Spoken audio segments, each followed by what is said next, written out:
अब दो चरों के रैखिक समीकरण से प्रश्न दिया गया है हमको। एक व्यक्ति के पास कुछ कबूतर एवं कुछ गायें हैं जिनकी आँखों की कुल संख्या 120 तथा पैरों की कुल संख्या 180 है।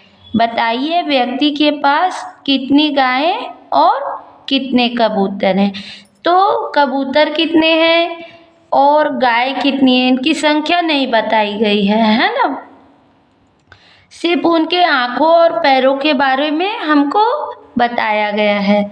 तो सबसे पहले तो हम मान लेते हैं कि गायों की संख्या कितनी है और कबूतरों की संख्या कितनी है ना।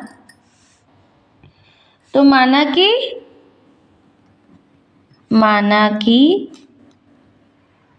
गायों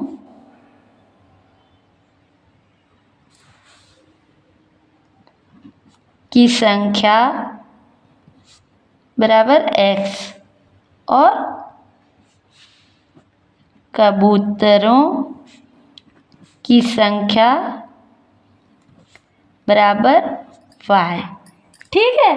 अब पहला शर्त क्या बोला है कि जिनकी आँखों की कुल संख्या 120 है। तो एक मनुष्य की कितनी आँखें होती है? 2। ठीक है। वैसे ही कबूतरों की कितनी आँखें होती है? 2, है ना। तो प्रथम शर्त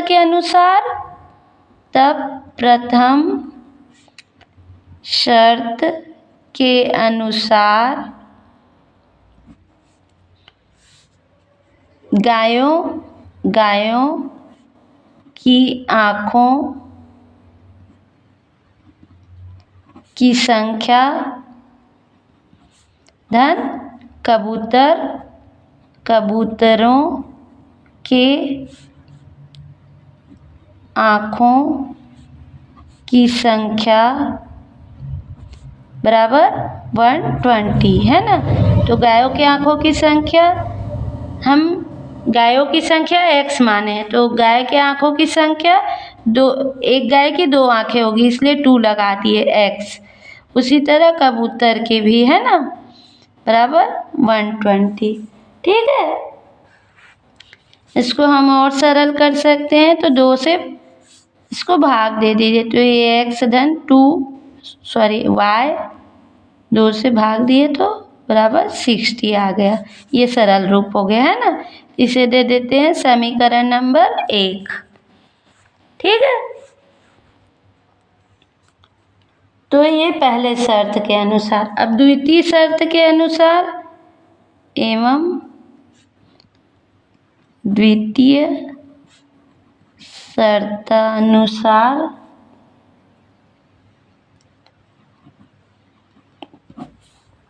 पैरों की कुल संख्या 80 है बोल रहे हैं ना, गाय और कबूतर दोनों के मिला के। तो गाय के पास कितने पैर होते हैं? 4 और कबूतर के पास 2 है ना। तो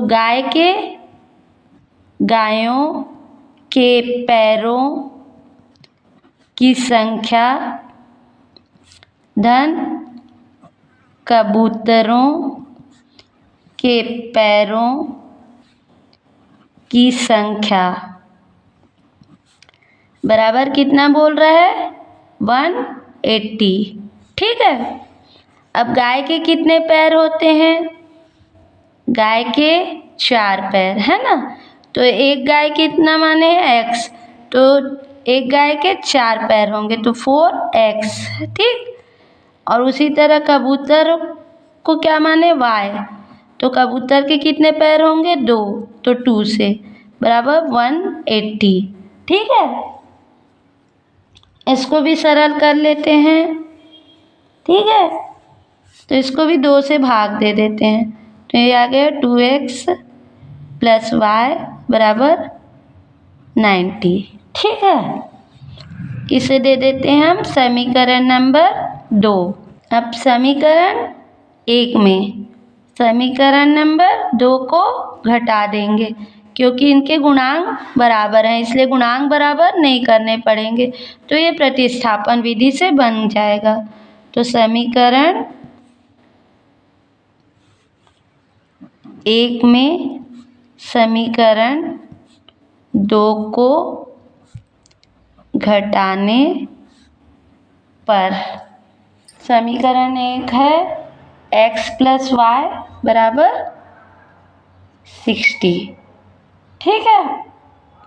और समीकरण 2 क्या है, 2x + y = 90, ठीक है।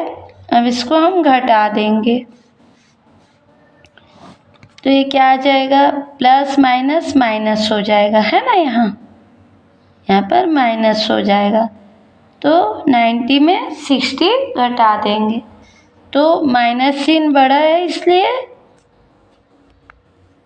है ना, माइनस वाला बड़ा है इसलिए माइनस चिन्ह लग जाएगा।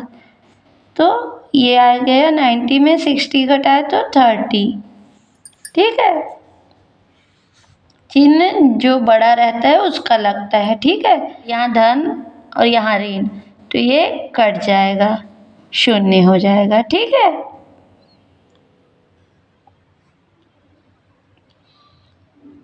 प्लस, है ना, और यहाँ पर क्या है, ये धन है और ये ऋण है, और ये क्या है, धन में है ना। तो धन और ऋण ऋण हो गया, है ना यहाँ, और ये धन में है, तो 2 में से एक x गया, क्या आ गया, x, और ऋण चिन्ह बड़ा है ना, इसलिए माइनस में आ गया। तो ये क्या आ गया हमारे पास, -x = -30, और दोनों पक्षों में ऋण चिन्ह है तो ये हट जाएगा, ये आ जाएगा x = 30, ठीक। अब x का मान हमको मिल गया, x का मान हम समीकरण 1 में रख देंगे। x का मान समीकरण 1 में रखने पर समीकरण 1 क्या है, ये समीकरण 1 है ना, और ये समीकरण नंबर 2, तो 1 में रख दिए तो क्या होगा, 30 धन y = 60, है ना। इसको पक्षांतर कर दिए तो y = 60 ऋण 30, तो यहाँ से आ गया y = 60 में 30 गया 30, ठीक है।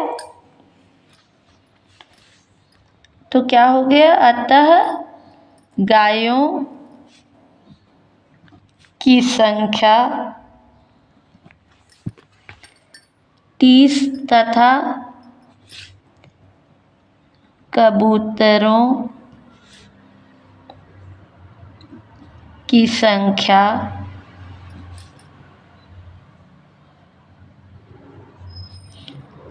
30 है। दोनों की संख्या सेम है ना, गाय और कबूतर की। और यही हमको प्रश्न में पूछा गया था कि बताइए कि व्यक्ति के पास कितनी गायें और कितने कबूतर हैं। तो उत्तर बराबर, व्यक्ति के पास 30 गायें और 30 कबूतर हैं, ठीक है।